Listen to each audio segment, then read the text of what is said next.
2014 से पहले देश निराशकता में डूबा हुआ था। ये मेरे बयान नहीं है, प्रधानमंत्री जी ने कहा रशिया में बैठकर। यदि यही विपक्ष का कोई नेता विपक्ष विदेश के अंदर जाकर कहता है तो लोग क्या कहते हैं यही बीजेपी के कि आप देश की बदनामी कर रहे हो।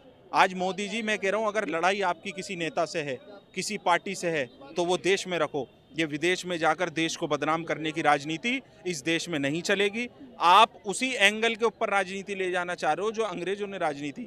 आज लखनऊ के अंदर क्या हुआ, 90% वोट भारतीय जनता पार्टी का लखनऊ के अंदर। 1986 से लोग वहां 1-1 रुपए की पर्चियां काट रहे हैं बीजेपी की पार्टी की। आपने उनके आशियाने उजाड़ दिए। अरे लगेगी आग तो आएंगे कई घर जद में, यहाँ पर सिर्फ हमारा ही मकान थोड़ी है। आज वो लोग कह रहे हैं कि जब हमने फ्री बिजली, फ्री पानी, फ्री दारू के ऊपर वोट नहीं दिया, हमने योगी बाबा को इसलिए लाए थे कि वो बुलडोजर चलाएं और माफियाओं को भगाएं। लेकिन आज तो वहां उल्टा हो गया मैडम। आज वहां उसी हिंदुओं के ऊपर वो बुलडोजर चलाया जा रहा पंतनगर के अंदर, जो लोग वोटर थे। इससे पता लगता है कि भारतीय जनता पार्टी किसी धर्म की नहीं है, किसी इंसानियत की नहीं है। ये लोग सिर्फ अपना पक्ष रखते हैं। ये चाहते हैं कि देश के अंदर लगातार जो नैरेटिव फैलाया गया चुनाव के अंदर भी, ये उस पर राजनीति करें। आज देश के अंदर क्या हालत आपने पैदा कर दी है। आप क्या कह रहे हो कि आपको फ्लैट दिए जा रहे हैं, मुआवजा तक तो नहीं दे रहे। अरे मैं कह रहा हूँ किसी का आशियाना उजाड़ोगे आप और वो फ्लैट में रह लेगा अपने बच्चों के साथ? कोई नहीं रह सकता मैडम। हम कह रहे हैं अगर वो इलीगल है तो आपने वहाँ बिजली क्यों भेजी? अगर वो इलीगल है तो आपने वहाँ पानी क्यों भेजा? अगर वो इलीगल है तो आपने वहाँ गैस सिलेंडर क्यों भेजा? वो आदमी टैक्स पेयर है, पिछले 60 से 65 सालों से वो वहाँ रह रहा है और बाकायदा मैडम लोगों की रजिस्ट्रियाँ हैं। अब लोगों ने एक नया काम शुरू कर दिया है, उस नोटिस के साथ अपनी रजिस्ट्री चिपका दी मकानों के ऊपर और कहा कि अगर ये रजिस्ट्री अवैध है तो ये नोटिस भी वैध है, अगर ये रजिस्ट्री अवैध है तो ये नोटिस भी अवैध है। तो मैं ये कहना चाहता हूँ, जब आप सारी सर्विसेज वहाँ दे रहे हो, ऐसी कौन सी ताकतें हैं जो आपको बोलती हैं कि ये वैध हो गई, अवैध हो गई?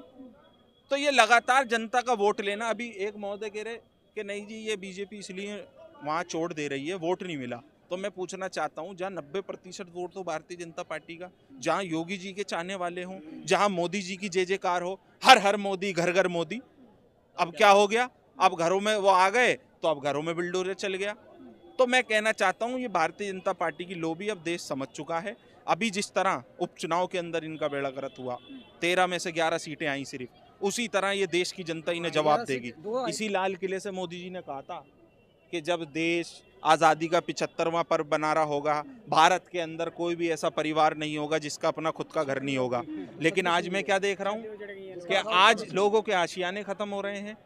तो मुझे लगता है 12, 24, 12 हर चीज की एक्सपायर डेट होती है। इंसान भी बना वो भी मरेगा और तानाशाही गद्दी होगी वो भी खत्म होगी। तो 12, 24, 12 भारतीय जनता पार्टी की एक्सपायर डेट है और नरेंद्र मोदी जी आखिरी के साथ कैसे कह सकते हैं? कह सकते हैं ना मैडम। हम भी देश की राजनीति को देख रहे हैं, देश के युवा हैं। जिस तरह आप पत्रकारिता कर रही हो, बाबा साहब के संविधान ने हक दिया आपको, कॉन्स्टिट्यूशन ने, आप उसी कॉन्स्टिट्यूशन को खत्म करने की बात करोगे? देश के अंदर दिया था ना 400 पार का नारा, क्या हल करा जनता ने? 240 पे आपका रथ रोक दिया। आप इतने ही दमदार थे, आप बात करते थे एक अकेला सब पे भारी, 240 पे सरकार बनाते आप कहते जब तक मैं अपने दम पे बहुमत नहीं लाऊंगा मैं देश के अंदर सरकार नहीं बनाऊंगा। एनडीए को 352 सीटें दी थी इस देश ने।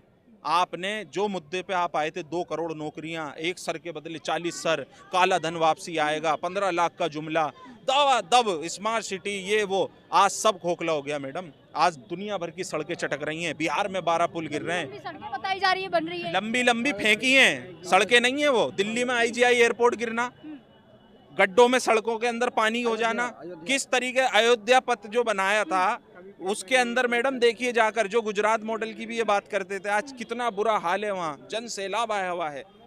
तो मैं कहना चाहता हूँ मोदी जी से कि अब वक्त आ चुका है, वो अपना झोला तैयार कर लें और ऐसे नहीं जाने दिया जाएगा। झोला भी चेक होगा इस देश की, हाँ जी, इस देश की जनता ने बिठाया था, अब वो झोला भी चेक करा जाएगा। बिल्कुल सही बात। क्या कहना चाह रहे हैं? सुन लो, बड़े शर्म की बात है देश के प्रधानमंत्री के लिए।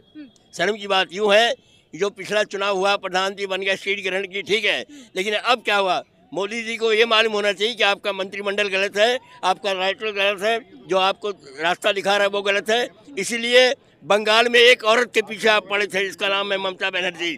ऐसा थप्पड़ मारा उसने कि 4 उसके आगे वहाँ हिमाचल में आ गए और अमरनाथ में आ गए, कहाँ कहाँ सीट आ गई, क्या रही। कितने बड़े दुख की बात है कि देश के प्रधानमंत्री के लिए शर्म की बात है, बीजेपी कार्यकर्ताओं के लिए शर्म की बात है कि क्यों हार रहे हो आप अपनी गलतियों से। ये हारने का एक ही कारण है, ईडी सीबीआई छापा, ये छापा वो छापा, सबको हैरेसमेंट करना, मंत्रियों को हैरेसमेंट करना। एक मुख्यमंत्री काम कर रहा है, उसको आप डिस्ट्रैक्ट करके जेल में डाल दिया आपने, दोनों को जेल में डाल दिया, पहले अंसारी को मार दिया। क्या ये सब ड्रामा, ये सब गलत है। ये सब आदतें छोड़ दो मोदी जी, अपने अमित शाह जी, ये आदत छोड़ दो। ईडी का छापा, सीबीआई का छापा, हिंदुस्तान की पब्लिक को बेवकूफ़ न बनाओ और हिंदू के नाम से हिंदुओं को बेवकूफ़ न बनाओ। हिंदू धर्म ठीक है, तुम्हारे कहने से हम हिंदू नहीं है, तुम्हारे कहने से हम राम की पूजा नहीं करेंगे। राम की पूजा हर मंदिर में राम लक्ष्मण सीता हनुमान जी की मूर्ति होती है। तुम क्या दोगे मूर्ति? हर मंदिर में मूर्ति है, युगों युगों से मूर्ति है राम की। राम राम राम करके न हिंदू बुरा है, न हिंदू बुरा है, न मुसलमान बुरा है। अरे भाई साहब जर्नलिस्ट है, न हिंदू बुरा है न मुसलमान बुरा है, जो करता है बुरे काम हर इंसान बुरा है। ये हिंदू मुसलमान की बातें न करो। देश की आज़ादी में अब्दुल हमीद ने बम सदी पे बम बांधकर पैटर्न टांग पर कूदा था, वो भी कुर्बानी दी उसने। बिस्मिल्लाह खां, लोगों ने देश की आज़ादी में सब शामिल थे। मोदी जी, आपके घर का कोई बंदा आज़ादी में शामिल नहीं था। कुल मिला करके मोदी जी, अगर देश को चलाना चाहते हो, अपनी गवर्नमेंट चलाना चाहते हो 2026 के बाद, तो आप हट जाओगे। ना हिंदू ना सिख ईसाई ना हम मुसलमान है, मानवता है धर्म हमारा, हम केवल इंसान है। तो सबसे पहले इंसानियत धर्म है, उसको लोगों को फॉलो करना पड़ेगा। जात मजहब में बैठ के कुछ नहीं होने वाला देश का। याद रखे, जात मजहब में बैठ के लोगों को पहले भी गुलाम बना कर रखा था लोगों को, और अब वो गुलामी की रणनीति जो बीजेपी अपनाना चाह रही ना, वो कर नहीं पाई लागू। अभी आपने पीछे मुद्दा सुना होगा जी, दिल्ली यूनिवर्सिटी के अंदर क्या बोला था कि मनुस्मृति पढ़ाई जाए, अभी चल रहा है इस पर केस आपने तो। लेकिन नहीं, मनुस्मृति नहीं पढ़ाई जाएगी। मनुस्मृति क्या है, लोगों को जानना पड़ेगा। मनुस्मृति वो चीज है जिसमें लोगों को पहले गुलाम बना कर रखा गया था। SC/ST कम्युनिटी, दलित के नाम देकर गुलाम बना कर रखते हैं। तो जिस संविधान आया गवर्नमेंट के लिखा है द्वारा, संविधान के कारण सबको अधिकार मिला। आप संविधान को बदल के पढ़ाओगे, पॉसिबल संभव ही नहीं है। इस देश के अंदर संविधान लागू रहेगा और संविधान के हिसाब से देश चलेगा। याद रखें, निकम्मी सरकार को मैं कहूँगा। क्या सवाल कह रहे हैं बताइए?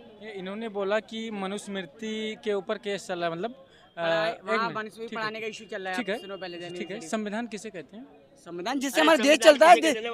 संविधान बदल रहे, कानून बदल रहे, मोदी जी अपनी इच्छा से कानून बना रहे हैं। संविधान मतलब संविधान किसे कहते हैं? आपने बस बोले जा रहे हो मनुस्मृति मनुस्मृति मनुस्मृति का एक श्लोक आपको याद है? संविधान जिससे हमारा देश चलता है, हमें जीने का मिलता है, बता दो उनको ही नहीं पता। संविधान दो शब्दों को मिलकर बना है। मैडम, इन्होंने ये बोला, बात ये नहीं एक लोग बोलो, आप तो जैसे मार करने आ रहे हो। मैडम ऐसा नहीं, जितना इन्होंने मनुस्मृति के बारे, ऐसे तो कुछ लोग बोलेंगे कि शरिया चलेगा। इसमें आप बस एक बात, संविधान और कहाँ शरिया पे आ गया? बात है ना, तो मनुस्मृति बात करते हैं आप लोग। मैडम, मनुस्मृति भी नहीं चलेगी ना शरिया चलेगा, संविधान से देश चलेगा। मैं भी तो सऊदी है क्या? बीजेपी वाले कहे थे जब राम मंदिर को बनाया था, तो उसने मोदी जी ने क्या बोला था कि ऐसा राम मंदिर बनाया जा रहा है कि मुगल से भी ज्यादा चलेगा, 1,000 साल तक लोग याद रखेंगे। भाई साहब कितने साल हुए, छत से पानी लीकेज हो गया, तुम मुगल की बराबरी करने चले आए हैं। अबे लीकेज हो रहा, ये अयोध्या का रोड पता नहीं कितने 100 करोड़ चंदा का पैसा लगा करके तुमने रोड बनाया, वो रोड तुम्हारा धंस गया। कौन सी टेक्नोलॉजी यूज कर रहे हो और कहते हो कि हम मुगल से भी अच्छा टेक्नोलॉजी यूज कर रहे हैं। यहाँ पे तो तुम विफल हो गए। बिल्डर्स का दोष बता दिया, बिल्डर्स तो ये देखना किसका काम था। ये का पैसा से तुम इसका मतलब घपला कर लिए ना। सारा का तुम प्राइवेट लिमिटेड कंपनी दोगे और उस पर ध्यान नहीं दोगे, उसमें चंदा आधा तुम अपने जोड़ोगे, आधा उसको दोगे, तो वो रोड कैसा बनेगा? जनता का पैसा, चंदा का इन लोगों ने खाया है और आधा का धंस गया, आज टूट गया। ये मोदी जी कब जवाब दे? पूछो मोदी जी से।